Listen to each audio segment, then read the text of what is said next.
पुणेकरांसाठी खुशखबर आहे। शहरामध्ये यंदा पाणी कपात होणार नाही। शहराला 15 जुलैपर्यंत पुरेल इतका धरणामध्ये पाणी साठा आहे। पुणे शहरात यंदा पाणी कपात होणार नाही। यंदा 15 जुलैपर्यंत पुरेल इतका धरणामध्ये पाणी साठा आहे। गतवर्षीपेक्षा यंदा खडकवासला धरण साखळीमध्ये 2% पाणी अधिक आहे। खडकवासला धरण साखळीतील 4 धरणांमध्ये 11.91 टीएमसी इतका पाणी साठा आहे।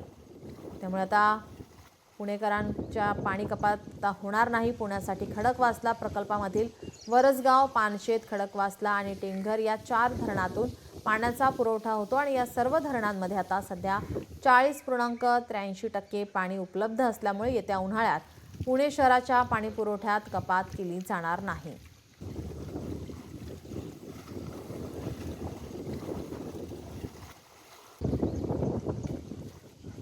या सर्व धरणांमध्ये आता सध्या 40.83% पाणी उपलब्ध असल्यामुळे येत्या उन्हाळ्यात पुणे शहराच्या पाणी पुरवठ्यात कपात केली जाणार नाही।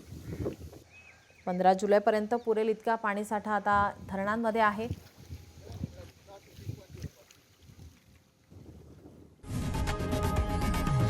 लोकशाही मराठी ऐका, पहा, जागरूक रहा।